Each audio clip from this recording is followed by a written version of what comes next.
fashion. Before I sign on this, Alderman Brown, if you'd like to say it. Well, thank you very much, Mayor. I certainly echo the Mayor's comments, and I certainly applaud my 9 colleagues who joined me in supporting this resolution. It was a very strong message from the Common Council, a 10-4 vote supporting a new approach to planning. Why I brought this forward? A couple of months ago, I read of the Wisconsin Department of Transportation's plan to spend $1.9 billion to rebuild and expand this road, and I was frankly staggered by the amount of money being discussed, and further somewhat shocked by the fact that this amount of money could be kicked around in the media among interest groups without too much concern, as if $1.9 billion is just an ordinary sum of money that we spend regularly and really nothing of any great concern. And it also occurred to me that, well, there's 2 other projects that have received considerable discussion over the years, a lot of energy in terms of planning, in terms of public outreach, in terms of public hearings, specifically the KRM commuter rail proposal and the high-speed rail proposal between Chicago and Milwaukee. And it occurred to me, all 3 of these pieces of infrastructure, all 3 of these arteries are in some cases no greater than 7 miles apart, and in some cases close enough to wave to each other, passing by in their respective rights of way. And it occurred to me, and then the other thing that struck me is that this highway plan seems to be being developed in isolation, almost in a tunnel-like way from the other proposals, which are, again, miles apart, serving the same communities, serving the same region, connecting the same parts of Wisconsin, southeast Wisconsin, and northeastern Illinois.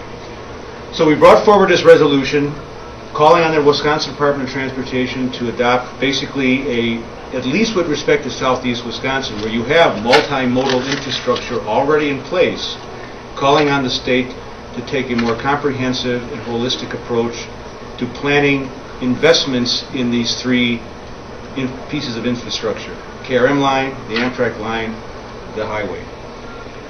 And ultimate goal, and then I sat back and said, what's the ultimate goal here? What's the end game? What's the end game of transportation investment, whether it be rail, highway, whatever the case? The end game is economic development. The end game is the prosperity of our region and the state and the city. And toward that end, I thought there were 3 goals that were important. Number 1, to improve mobility. Not to necessarily pour more lane miles, but to improve mobility, both for those who own cars as well as those who don't own cars, which is a substantial percentage of the city of Milwaukee population. Secondly, to increase choice. We hear much in our market-driven economy, consumer choice is a major principle, a major value that is being pursued throughout the economy. To improve consumer choice, so people have a viable alternative to an automobile if they choose to go to downtown Chicago or northern Illinois communities. And third, perhaps, just perhaps, save some taxpayer dollars by combining the planning process so that we make the best use of, when you combine KRM, Amtrak, and the highways, you've got a combined price tag of $2.5 billion. Perhaps we can shave $200 or $300 million off that number, taxpayer dollars, if we look at a different approach that takes the savings from not expanding I-94 and investing that in one or both of the parallel rail lines. And it occurred to me further that how many times have we heard on the radio, in the newspaper, from our financial advisors, the key to a healthy portfolio is diversity, diversification.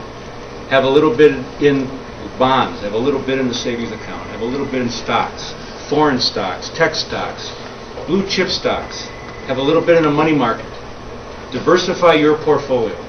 Well, that's exactly what this amounts to. We're asking the state of Wisconsin to diversify the transportation portfolio in southeast Wisconsin so that all our eggs, so all our resources are not in one basket. So if there is a major energy dislocation in 5 years, 10 years, WISDOT's planning 25 years out to the year 2035. I'm suggesting that by 2035, there's a lot of people predicting some very serious energy disruptions with potentially great economic consequences. I'm suggesting we should diversify our portfolio as a hedge against these potentialities. If they don't happen, that's great. What's the worst that can happen to us? we have greater choice, greater mobility, maybe we save some taxpayer dollars. If there is serious disruption of energy, serious issues with global warming, then our children and their grandchildren will look back and say, boy, these folks were pretty smart. They for once anticipated a problem on the horizon, even over the horizon, took action, made investments, and now we are reaping the benefits of that. So far, I've not seen this kind of, shall I say, long-term thinking or strategic thinking by the department. We're asking them to perhaps do so, and so I'm very happy that we're here today and going to sign. Absolutely. Is there any questions before we sign? Yeah, how likely do you think it is that the DOT would agree to not expand 94? I think if there is no public understanding of the price of this and if there's no discussion as to where the money's going to come from, I think it's going to be everything sales. Because right now you've got decisions that are being made that are going to be spending decisions. The taxing decisions will be years out in the making because so much of this is being done by borrowing. And again, what's different about this, of course every community is going to say, well, we want to have the expressway redone, widened, because they're not paying for it. This is sort of the ultimate in free lunch right now, because you've got put before you the largest public works project in the state of Wisconsin, and it looks like it's going to be done for free. Well, it's not going to be done for free. If it's $1.9 billion in 2007 dollars, what is it going to be in 2009 dollars, 2010 dollars, 2011 dollars? What we need is the public discourse as to where this money is going to come from, because to the extent that we are putting more money into, again, widening this expressway, where are we taking money away from, or who are we taxing more? Those questions have not been discussed at all. So that's what we're trying to do, is we're trying to raise the awareness on this issue. From my perspective, this is fiscal accountability is what we're calling for as much as anything. There are environmental concerns, there are transportation concerns, but fiscal accountability concerns are really at the top of the list as well.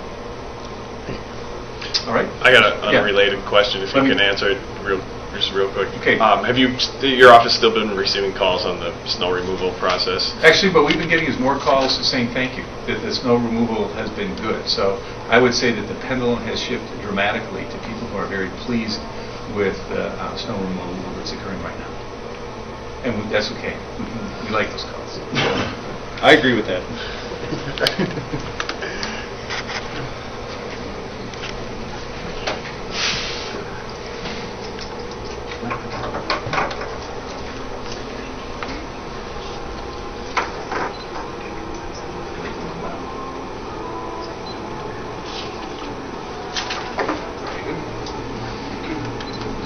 Merry Christmas.